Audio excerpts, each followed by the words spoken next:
Allô, est-ce Salut, que tu salut. m'entends? Ben oui, moi, est-ce que tu m'entends? C'est fantastique, ça marche. Est-ce que mes écouteurs, mes AirPods fonctionnent? M'impressionne, ça Ok, m'impressionne. super. Parfait. Ouais, C'est bon? vraiment, là, à la fine pointe de la technologie. Alors, je disais à tout le monde que tu vas jouer avec les Alouettes, les Esquimaux, mais maintenant, depuis 5 ans, tu es le directeur général de la Fondation des sports adaptés.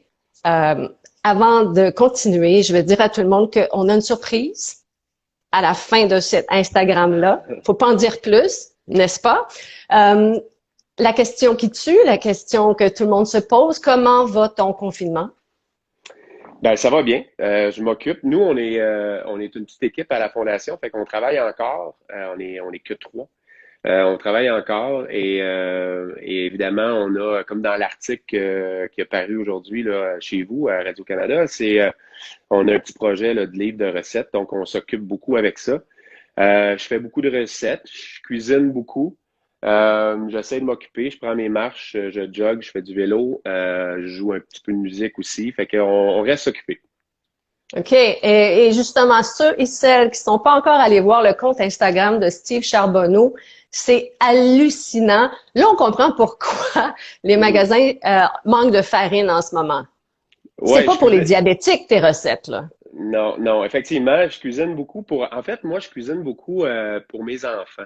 Quand j'ai pas mes enfants, là, je les ai. Fait que quand je les ai 4-5 jours de fil, mais c'est sûr que je cuisine beaucoup. Mais sinon, quand je les ai pas, je cuisine un petit peu moins. Là, j'essaie d'équilibrer un petit peu les choses.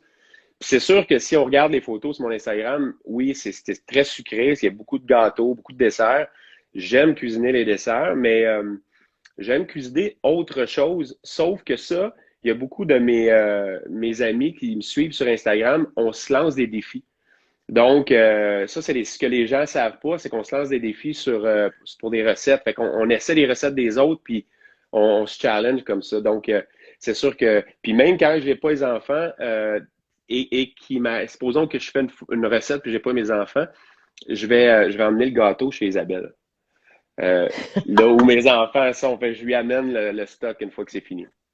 C'est trop Ouais. gentil. Mais le dernier était particulièrement cochon, feuilleté aux framboises, à la crème fouettée au chocolat blanc. Ouais, mais c'est pas le dernier, ça. Non! Ouais, non, non, mais ça, c'était vraiment écœurant. Un snack, là, c'est les feuilletés, c'était écœurant. Non, le dernier, hier, j'ai fait un gâteau aux carottes avec un crémage et caramel. Vraiment bon, Oh, mais celui-là, je l'ai fait avec Eddie. Fait que ce que je suis content avec ça, avec ce projet-là, c'est que là, mes enfants commencent à vouloir cuisiner avec moi aussi. Fait que ça, c'est le fun. Ça peut être un projet ben, père fait hier, puis si un moment donné, mon grand va se réveiller, puis il va pouvoir venir cuisiner avec moi, là. fais ça chez nous aussi. C'est une tâche, Ouais, ça fait partie des tâches. C'est bien le fun. C'est vrai que c'est le fun. ouais, ouais. Steve, si on se parle aujourd'hui, c'est parce que tu en parlais tout à l'heure. Tu nous as écrit un super texte aujourd'hui sur la plateforme de Radio-Canada Sport, Canada Sport, pardon, sur Podium, qui nous parle un peu d'une réalité dont on parle pas beaucoup ces temps-ci, pour toutes sortes de raisons. Celle des personnes qui vivent avec un handicap et qui se retrouvent confinés finalement à longueur d'année. Où est-ce que tu voulais nous amener avec cette réflexion-là? Ben, pour nous, on est là, on est confinés, puis on trouve ça difficile, puis pourtant, on n'a pas les contraintes que certaines personnes peuvent avoir en fauteuil. Nous, on décide, il fait beau. Regarde, aujourd'hui, il annonce super beau. Les trottoirs vont être remplis de monde qui vont marcher.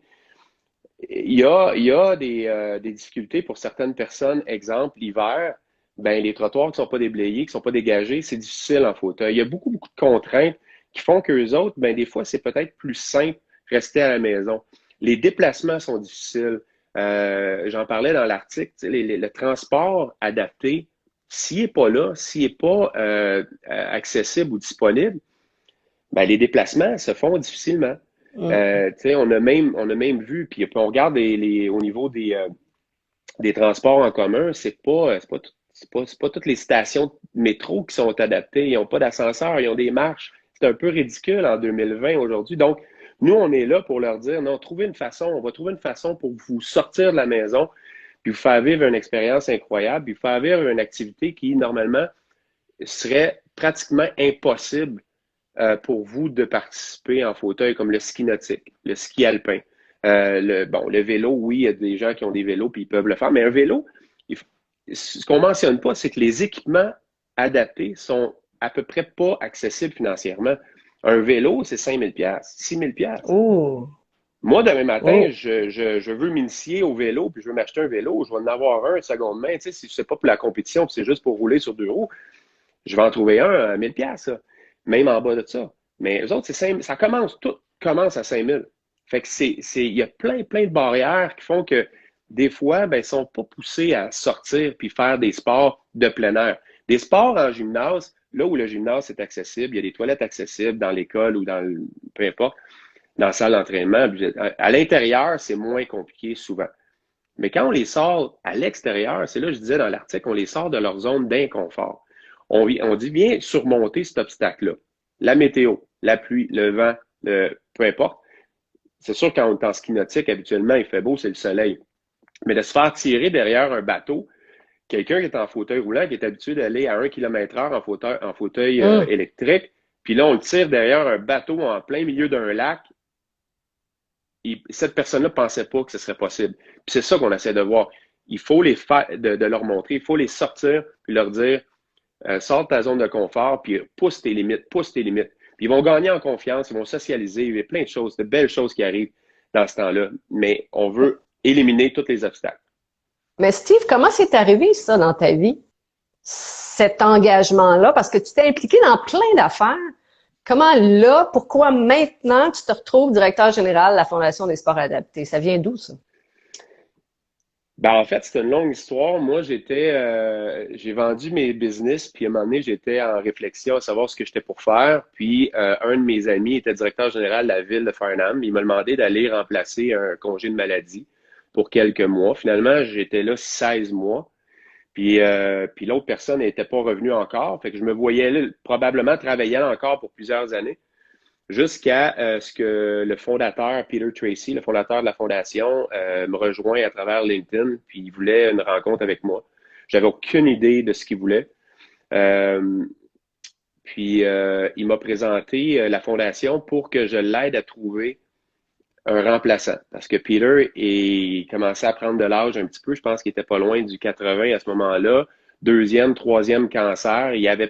À ce moment-là, il y avait un cancer quand on s'est parlé. Il Hum, n'était pas convaincu de passer à travers. hum. Puis, il voulait trouver un remplaçant pour s'occuper de son bébé, la Fondation des sports adaptés.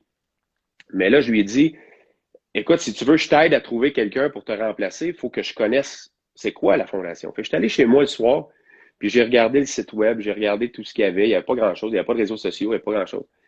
Mais j'ai tripé sur le fait que c'était du sport à la base pour les personnes handicapées ou les personnes qui vivent en situation de handicap. J'ai adoré le projet.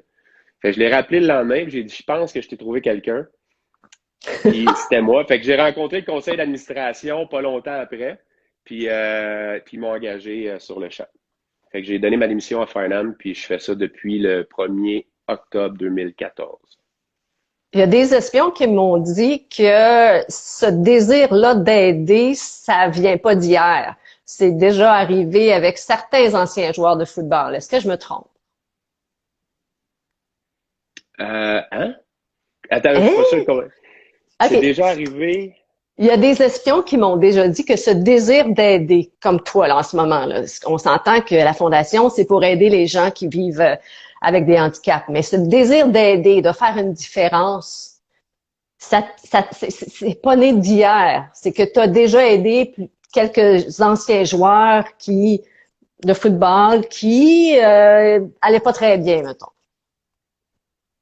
Hey, Ah, Moses, mes ben, espions sont pas bons. ça dépend, là, je ne sais pas où est-ce qu'on s'enligne, mais ça dépend. C'est sûr que, je ne sais pas si c'est là que tu m'envoies. C'est sûr que dans le football, est-ce qu'on parle de l'après-carrière quand De ils jouent? l'après-carrière. Bon, De excusez, l'après-carrière. j'ai des allergies de ce temps-là. C'est sûr que il y a les gens ont probablement vu le film Commotion où on voit des joueurs de football qui ont des difficultés après leur carrière, puis suite à des commotions et tout ça. Puis effectivement, nous, on a des gens dans notre réseau, ou disons dans notre cercle d'amis avec qui on a joué, qui la drogue, l'alcool, tout ce qui est les difficultés qui peut y avoir après une carrière, surtout quelqu'un qui est en difficulté ou en détresse psychologique suite aux commotions, ben souvent il tombe là-dedans, puis bon, puis malheureusement ça l'amène des détresses, je disais des psychologiques, mais ça l'amène aussi des pensées noires pour certains. Puis fait qu'on essaie d'aider les anciens. C'est arrivé, je sais pas si c'est là que tu m'amenais, mais Oh, je pense pas. Je ne sais pas si c'est là que tu m'amenais, mais on essaye d'aider nos coéquipiers après la carrière quand ça va pas bien. Puis malheureusement, on peut pas tous les sauver. Il y en a qui sont très creux dans leurs pensées. Puis malheureusement, ils passent à l'acte. Puis c'est arrivé à Edmonton qu'on a essayé d'aider un de mes collègues, puis mes anciens coéquipiers, excuse, puis ça a pas fonctionné, mais on a tout fait. Mais d'après moi, c'est pas là que tu m'amenais. ben d'après moi, c'est là que je t'amenais. Ah, ok, ouais. Ben, en fait, Edmonton, on avait ce qu'on appelait Bone. Bone, c'est Brotherhood of Nasty Eskimos. Fait que ça, c'est dans le fond, c'est comme un groupe, puis on s'aide, peu importe. Fait que c'est comme une fraternité, puis ben, quand quelqu'un est en détresse, quand quelqu'un va pas bien, évidemment, on est là, on lève la main, puis on essaie d'aider le plus possible. Puis même à Montréal, on a des joueurs, on a un en particulier qui avait même passé à une émission de Jean-Marie Lapointe, qui était un ancien collègue d'à moi, qui a passé, qui vit dans la rue aujourd'hui à Montréal. Puis on a essayé de l'aider plutôt après sa carrière, là, après sa retraite, on a essayé de l'aider, puis ça n'a pas fonctionné. Mais ça fait 10 ans qu'il vit dans les rues, puis il est heureux comme ça, tant mieux. Mais à quelque part, on a quand même essayé de l'aider, mais c'est comme ça. Hmm. Mm. On l'a vu. Est-ce que Steve est parti? OK. Non, moi, je suis encore là. OK, parfait. Parfait. J'ai eu Ah, peur que Steve, tu nous quittes. On va ah, ben revenir non. à nos moutons, on va revenir à la fondation. Tu, Oui, euh, tu travailles beaucoup avec les gens qui ont un handicap. Tu travailles aussi avec d'anciens militaires. oui. Comment ça fonctionne avec eux et pourquoi s'associer avec d'anciens militaires? Euh, les militaires et les footballeurs, ils vont vous le dire, il y a un lien comme naturel qui se passe là pour plusieurs raisons. La discipline, l'éthique de travail, tout ce qui est le chain of command, la hiérarchie. Il y a un boss. Après ça, il y en a un autre. Après ça, il y en a un autre. Après ça, il y en a un autre. Ben, quand tu es un joueur, euh, ben, tu suis les règles ou les consignes du coach au-dessus de toi. Moi, pendant 10 ans, le head coach, les relations, j'ai pas eu beaucoup de conversations avec l'entraîneur en chef. Sauf à Edmonton, parce que ça a donné que c'était mon chef, mon coach de position. Mais sinon, notre vrai coach, notre coach, celui qu'on côtoie le plus souvent, c'est vraiment notre coach de position. Donc, l'armée, c'est un peu ça. Il y a un plan, il y a un gars qui décide, puis on s'en va par là, puis on fonce. Dans une organisation où il y a trop de boss ou de mini-boss, puis tout le monde veut aider, mais il n'y a personne qui suit les consignes, ou tout le monde y va qui ont la meilleure idée, là, c'est ingérable. Fait que nous autres, on trouve que les soldats, puis nous autres, on travaille bien ensemble. On a ce background-là. Puis les soldats, ben, c'est sûr que moi, un peu le même principe, en fait, que mon coéquipier à Edmonton qu'on a essayé d'aider. C'est un gars qui était en détresse. Les soldats qui sont blessés, qui ont des blessures post-traumatiques ou physiques, les deux, mais nous, on veut les sortir un peu comme les personnes qui vivent en situation de handicap. On veut se servir du sport comme prétexte, en fait, pour les sortir de leur garage, les sortir de leur sous-sol, pour dire, hey, on est là pour t'aider, on est là pour t'accompagner, puis on va te faire vivre des bons moments. Dans le fond, là, tu as un cercle, puis au lieu que le cercle soit rempli de mauvaises pensées puis de mauvais souvenirs, nous, on va le remplacer, on va le bourrer de plein de petits bonheurs, puis tranquillement, pas vite, ben, les mauvais souvenirs vont être moins lourds à supporter. Fait que c'est ça qu'on essaie de faire. Fait que des journées de ski nautique, des camps de ski alpin pendant une semaine avec des soldats, c'est fantastique. Fait que nous, on leur présente nos camps sportifs. Après ça, on leur présente la fondation, puis on leur dit pourquoi vous devenez pas des bénévoles avec nous autres. Là, ils trippent parce que, pour une fois, ils ont la chance de redonner puis de sentir qu'ils font une différence encore. Parce que Mm. les soldats la plupart du temps, rentrent dans les forces pour aider leurs prochains, là, servir leur pays. Ils veulent le don de soi. Là, Mm. ils viennent aider des personnes à faire du ski que sans leur aide, cette personne-là ne pourrait pas faire du ski. Fait que c'est ça qu'on essaie de faire. Puis honnêtement, ça fonctionne bien. On est les seuls à faire ça. C'est un gros programme. Puis notre programme à Québec, on a pris de l'expansion vers Québec. Puis notre programme est majoritairement géré par les militaires blessés là-bas. Se sentir utile, finalement. Faire la différence, faire une différence, c'est comme tout le monde. Ben, c'est comme tout le monde. Regardez là, la population, là, ça fait un mois qu'on est en dedans, on se sent complètement inutile. Tu sais, il y en a il y en a pour qui travaillent, puis tant mieux. Puis les gens de première ligne, félicitations, merci beaucoup. Mais ceux qui sont à la maison puis qui n'ont pas, ils se lèvent le matin puis ils savent pas si c'est samedi ou mercredi. Tu sais, quelqu'un, ça fait, dans l'article, je donnais l'exemple de JF. JF a été dans son sous-sol pendant 8-9 ans. Tu sais, la confiance, le sentiment d'aider, il n'est pas valorisé aucunement. Fait que avec nous autres, il l'est beaucoup. Fait que ça fait une grosse, grosse différence. Mais là, en ce moment, même s'il y a un confinement, on peut dire que vous êtes en mode solution présentement. Puis là, tu me parlais tout à l'heure d'un projet, Vivre des allergies, mais ton Ah, projet vous garde en contact un peu. Parle-moi un peu de ton livre de recettes. ben, en fait, j'ai eu un conseil d'administration d'urgence là, quand que le ministère, le gouvernement a pris la décision que les gens devaient rester à la maison. Il fallait que je trouve un projet qui me garde en contact avec ces gens-là, autant nos militaires que nos participants et nos bénévoles. Euh, donc, on fait des Zooms à toutes les semaines, puis bon, ça, c'est le fun. On a des jeux les jeudis, on s'amuse. Mais je voulais trouver quelque chose qui, les gens aient vraiment un sentiment, continuent d'avoir un sentiment d'appartenance avec la Fondation. Hmm. Puis là, ben, on voyait, bon, oui, mes recettes, mais on voyait beaucoup de gens qui cuisinaient en Oui. ligne. Puis là, j'ai dit, profitons-en, on est à la maison, tout le monde cuisine. Que tu sois en fauteuil ou que tu sois debout sur tes jambes ou que tu aies une amputation d'une jambe, tu cuisines pareil. Tout le monde Hmm. mange. C'est sûr qu'on a des participants, par contre, qui sont en centre.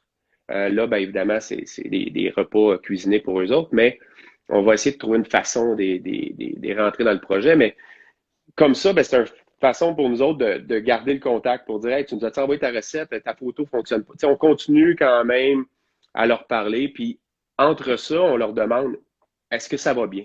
Est-ce que nous, on peut t'aider d'une façon ou d'une autre? Est-ce que tu as besoin d'aide? Est-ce que tu as besoin de support? Comment peut-on t'aider? Puis, fait que ce contact-là est important pour nous autres. Puis, je trouvais que le livre de recettes, c'est encore un outil pour je dirais, un prétexte pour garder le Hmm. contact. Puis, en même temps, ben, nous, on a dû annuler notre tournoi de golf début juin. C'est quand même un important événement de financement pour nous autres. Fait que le livre de recettes, ben, si on est capable d'en vendre puis Ouais. faire un petit peu de sous avec ça, ben, tant mieux. Là, on joint l'utile à l'agréable. Je rappelle à tout le monde qui nous regarde qu'on est en compagnie de Steve Charbonneau, ex-joueur de football, mais maintenant directeur général de la Fondation des sports adaptés. Vous pouvez poser des questions, hein?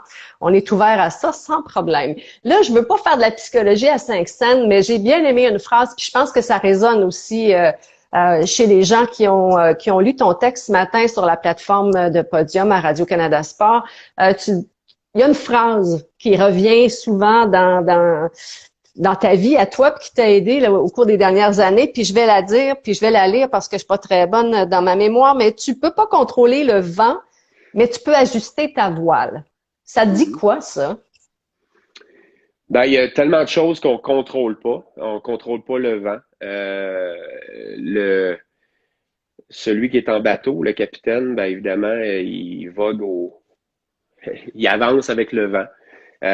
Parfois, il n'y en a pas. C'est calme. Fait qu'on s'adapte, on s'ajuste, on prend le temps de respirer, on prend le temps de regarder tout ce qui se passe. Est-ce que j'ai tout fait pour est-ce que j'ai tout fait ce que je contrôlais, tout ce que je contrôle, est-ce que j'ai fait ce que j'avais à faire? Oui, bon, ben, on s'ajuste, on s'adapte. Il y a des situations, tu sais, moi puis Isabelle, on a fait, nos deux enfants c'est des enfants in vitro, mais c'est pas facile. On a fait total de 7, 8, 12 traitements, je me souviens plus, mais avec des transferts, c'est pas facile. Mais en même temps, on remet tout ça dans les mains de la science. Nous, on a fait ce qu'on avait à faire. Puis on est, on appelle une incompatibilité inexpliquée. Donc, on est correct chacun notre bord, mais pas ensemble. Fait que là, on a eu un premier in vitro. Noah est né, ça a fonctionné. Puis Ellie, ça fonctionnait pas. Ça a fonctionné à la fin, là, mais elle, c'est la dernière. Puis on était pour arrêter après elle. Elle est là, justement, en train de manger mon gâteau carotte. Ben, viens nous dire bonjour. Viens dire bonjour, Ellie. Ben oui. Allô, comment vas-tu? Elle dit comment Bien. vas-tu? Ouais, c'est bon. Fait que non, c'est ça pour moi, le vent, mais s'il souffle pas, on s'ajuste un petit peu. Puis des fois, le vent pousse pas dans la bonne direction, ben c'est correct. On vire un petit peu, puis on fait petit changement de trajet, puis on revient, on garde notre focus, puis on roule comme ça. Il y a beaucoup d'obstacles que moi j'ai vécu dans ma vie que c'est ça. On contrôle pas tout, mais à un moment donné, il faut que tu gardes l'objectif, faut que tu gardes les yeux sur l'objectif, puis tu vas finir par te rendre, mais pas en ligne droite, c'est pas grave. C'est C'est un tout. peu comme au football, finalement. Tu sais, c'est une phrase qu'on répète tout le temps, puis qu'on attend ad nauseam, qui est devenu cliché, là, un jour à la fois, une game à la fois, un jeu à la Ouais. fois. C'est Mhm. pratiquement ça, là. Ben, c'est ça, parce que dans une game, à la défensive, on a en moyenne 60 jeux. Puis, honnêtement, tu gagneras pas toutes, là. Et si tu es capable, c'est prouvé que dans un match de football, il y a 6 jeux qui font une différence entre une victoire et une défaite sur 120 jeux. 120 jeux, il y a 6 jeux qui font une différence. Fait que si je me décourageais à chaque jeu que je gagnais pas ma bataille one-on-one, un contre un, ben, c'est impossible. Fait que quand tu te fais battre, puis t'es sur le dos, puis t'as le joueur qui est par-dessus toi, puis qui crie d'en face, ben, c'est un jeu. Mais moi, il m'en reste 59 à faire. Fait Hum. que, fait que tu reviens, tu te relèves, tu dis tabarnouche, les 59 autres, ils vont m'appartenir. Mais ça marche pas comme ça. Des fois, c'est moitié-moitié. Mais ça reste comme ça. Tu peux pas te décourager à chaque fois. Fait que là, la situation qu'on vit, ben, c'est comme ça. Là, ben, évidemment, on a des gérants d'estrade qui pensent que les gouvernements font bien. Il y en a d'autres qui pensent que c'est pas Ouais. une bonne décision. Puis là, fait que, une situation comme ça, souvent, on voit le meilleur de chacun, mais on peut voir le pire des gens aussi. Fait que j'ai hâte de voir la suite, mais moi, j'ai hâte que ça recommence. J'ai hâte qu'on retourne à voir nos familles, nos amis, puis tout ça, puis que nos activités, nous, à la Fondation, puissent reprendre. Steve, j'ai une question pour toi de la part d'Olivier Pellerin, notre ami Olivier, qui nous demande si tu as l'habitude d'impliquer tes enfants dans les projets que tu fais pour les sensibiliser aux différentes réalités. Ouais. Ellie vient souvent nous aider à la Fondation comme bénévole. Noah, il est venu cet hiver quelques reprises. L'été, il est pas venu beaucoup. Noah, c'est pas il aime l'eau, mais il aime l'eau dans la piscine. Il aime voir le fond. Dans un lac, il ne trippe pas. Fait que le ski nautique, pas encore. Mais cet hiver, ils sont venus tous les deux. Puis effectivement, je voulais qu'il soit là. C'est bon pour eux autres de voir qu'il y a des gens qui sont dans une Mm, situation qui n'ont pas choisi mm. d'être dans cette situation-là, puis qui font avec, puis qui trouvent le moyen d'être heureux pareil. Puis c'est ça qui est important. Puis de ne pas juger aussi, de ne pas juger les gens. Il y en a euh, qui marchent difficilement, puis tout ça. Puis c'est drôle, j'ai vu un reportage dernièrement, puis des fois, on mélange un peu la, je dirais tout ce qui est handicap physique et handicap intellectuel. Des fois, ils ont les deux, mais pas toujours. Une difficulté pour parler de langage ne veut pas nécessairement dire que la personne elle a une déficience intellectuelle. Puis nous, on a 800 participants par année, donc on voit tout genre d'handicap ou de limitation fonctionnelle. Et je suis content que mes enfants apprennent à ne pas juger ces gens-là, puis apprennent je dirais, à les côtoyer, à leur parler. Puis ils sont des gens, tout comme toi puis moi, là, tu sais. Absolument, Fait que absolument. Ça leur enlève rien, oui. des conversations d'adultes, c'est important de ne pas parler. Ils ne sont pas nécessairement sourd, on n'a pas besoin de crier, on n'a pas besoin de parler comme un Ouais. enfant. Donc, pour ça, je trouve que c'est des belles valeurs pour mes enfants, ouais. Est-ce que tu t'inquiètes pour les anciens alouettes? En fait, pour les alouettes actuelles. Est-ce que l'ancienne alouette s'inquiète pour ses alouettes? Non, je pense que les gens vont revenir, vont être au rendez-vous. C'est une ligue qui n'a pas nécessairement énormément d'argent d'investi. Donc, je pense que c'est une ligue qui peut passer à travers. C'est sûr que cet été, ça va être difficile s'il n'y a pas de saison. Mais je pense que malheureusement, les joueurs n'ont pas de contrat garanti. Fait que s'il n'y a pas de saison, ils ne seront pas payés. À moins qu'il y ait une assurance puis que le syndicat des joueurs, je sais pas. Je sais pas comment ça va fonctionner. Mais moi, je me souviens dans mon temps, rendu au mois de mai, j'avais plus une scène dans le compte de banque. Parce que on fait déjà pas des gros salaires, puis nos salaires sont payés sur 6 mois dans l'année. Fait que l'autre 6 mois, tu vis sur tes acquis du 6 mois précédent. Fait que quand tu arrives Ouh, au mois de mai, tu n'as plus une scène dans le compte, là. Fait que là, s'il n'y a pas de saison, moi, je pense qu'il y a des gens, bye, bébé.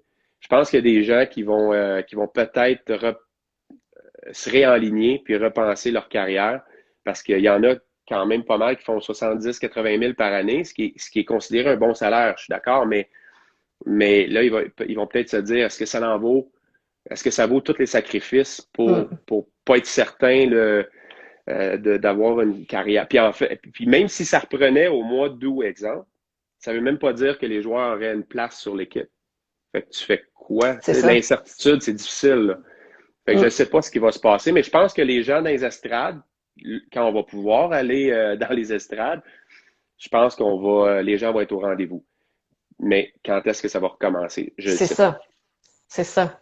Euh, il y a des espions, d'autres espions, puis j'espère qu'ils ont raison cette fois-ci. Il y a des espions qui m'ont parlé des camps d'entraînement des Alouettes auxquels tu participais. En fait, au feu de camp, lors des camps d'entraînement, Hmm. où ça chantait pas mal. Ouais. Est-ce que c'est vrai ça? Oui, c'est vrai. Des feux de camp, on en a fait beaucoup à Saint-Jean à l'époque, sur le bord de la rivière. Je me souviens, il y avait une petite place à feu, on faisait ça, puis on était plusieurs. Il y avait Stephen Reed, il y avait plusieurs joueurs qui jouaient de la guitare, dont moi. Fait qu'on se retrouvait là le soir, puis c'était notre moment pour décompresser, là, souvent. Mais moi, dans ma carrière, je dirais que si j'avais pas eu la musique, même au niveau universitaire quand j'étais aux États-Unis, euh, si j'avais pas eu un piano là où je restais, je l'aurais trouvé difficile. Pour moi, c'était ma façon de déconnecter complètement là. Puis j'ai encore aujourd'hui, encore Ah aujourd'hui, oui, hein? dans le confinement là, il y a beaucoup de pianos, de guitares qui se jouent à la maison. Ouais. Alors ton piano, il est pas loin, là. Non, il est là. Là. Mm. Fait que là, tu Ouais. pourrais nous lancer une carrière internationale right Non, now sur Instagram. la réponse c'est non. Puis la raison pourquoi ça me dérange pas de jouer, c'est que à la base, je suis un ancien joueur de football. Fait que le monde le jugeront, ça me dérange pas du tout. Mais j'aime la musique. Puis quand les gens apprécient, tant mieux. S'ils apprécient pas, ils apprécient pas. Mais loin de moi l'idée de faire une carrière ou de penser que je pourrais faire carrière là-dedans, pas du tout. De un, je suis autodidacte, je connais pas mes notes. Fait que ça, il y a beaucoup de monde qui ne savent pas, mais je connais pas mes notes. Fait que demandez-moi pas de suivre un livre, pas un livre, une partition, je saurais pas par où commencer. Fait que OK. c'est ça. Écoute, là, tu as le goût de nous en pousser une, petite, peut-être? Ben, est-ce que le son est bon? Puis on va juste, est-ce que le son est bon comme ça? J'entends tout. Ouais? OK. C'est parfait. It's a Vas-y. little bit funny, this feeling inside. I'm not the one of those who can easily hide. I don't have much money, but boy, if I did, I'd buy you a big house where we could both live. If I was a sculptor, then again, no, a man who makes potions in a traveling show. I don't have much. Non, tu veux, j'ai les paroles, je me suis trompé. Pas grave. Là, c'est My gift is my song, this one's for you. On pourrait continuer de même, mais à un moment donné. Fait que c'est ça. Super. Moi, j'ai des thumbs up, là, sur Insta. Ouais, bon, ben, tant mieux. Mais je me suis trompé une place, mais ça, c'est pas grave. Parce qu'on on s'en était pas parlé avant hier, quand on a dit l'idée de jouer de la musique. Puis j'ai choisi cette tune-là au hasard, mais honnêtement, tu me demandais mon style musical, j'en ai plein, plein, plein. Puis c'est ça, j'ai pas de préférence, fait que je joue ce qui me tente selon le mood de la journée. C'est fantastique, c'est fantastique. J'ai une dernière question en terminant d'un de nos spectateurs sur Instagram, Léo Ormond, qui veut savoir quelle sorte d'infrastructure tu aimerais voir améliorée pour les personnes qui vivent avec un handicap en ce moment? Ben, il y en a beaucoup. Il y en a beaucoup. Moi, je dirais, c'est pas une infrastructure, je pense que c'est l'ensemble. Je pense que c'est un projet de société, ça. Parce qu'il y a des commerces, même ici à Bromont, il y en a qui font des efforts, ils vont faire une rampe d'accès, qui vont respecter le 12 dans 1, le 1 pied sur 12 pieds, les rampes et tout ça. Les toilettes vont être adaptées. Mais quand tu fais des petits commerces, des petits restos, des petites boutiques, dans des vieilles bâtisses, c'est pas facile d'adapter, puis ça demande des sous. Et les gens ont peut-être pas souvent les sous, la liquidité pour investir, pour permettre à quelques personnes par semaine de venir au resto. Ils se disent, bon, ben, regarde, c'est pas grave, 98% de ma population, ils s'en foutent anyway. Fait que c'est là, il faut juste conscientiser le monde sur ces petits investissements-là. Des gros investissements pour certains, mais à quelque part, il doit y avoir de l'aide du gouvernement pour rendre toutes tu sais, l'accessibilité universelle, j'y crois, et ça va au-delà de juste une rampe. Ça peut être le transport, comme je dis, ça peut être plein, plein de choses. Je pense que c'est là-dedans qu'il faut investir. Moi, demain matin, je traverse la rue ici, je me fais frapper, je suis en fauteuil roulant. J'aimerais ça qu'il y ait au moins une fondation comme la Fondation des sports adaptés qui me permettrait de continuer à être actif puis découvrir différents sports. Mais voilà. Mais sinon, puis je voudrais continuer à aller au restaurant comme je le fais là ou aller n'importe où. Tu sais. Ouais. C'est plus ça l'enjeu, je pense. Alors, c'est tout repenser finalement.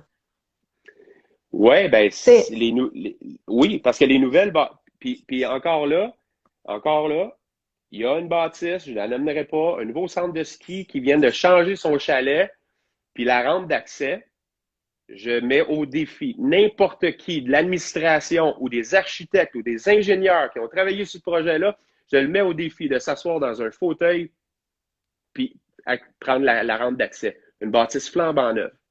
Je mettrais cette personne-là au défi d'essayer de passer de son stationnement jusqu'en haut au chalet en utilisant sa rampe que l'ingénieur a designée. Je suis désolé, mais ça marche pas. Oh. Alors, le message est lancé. Il y a Phil Marquis qui te salue en passant. Bonjour Phil. Salut. Et Jean-Marc Grenier aussi qui te salue. Là-dessus, Steve, je te remercie beaucoup. C'était vraiment chouette. Puis, je suis certaine que je vais recevoir des demandes spéciales pour d'autres tonnes, moi. Ah, ben moi, je suis pas perfectionniste, sauf que la petite note là, que j'ai manquée, c'est sûr que je rejoue là, tout de suite après parce que ça me fatigue, ça. Ça me fatigue.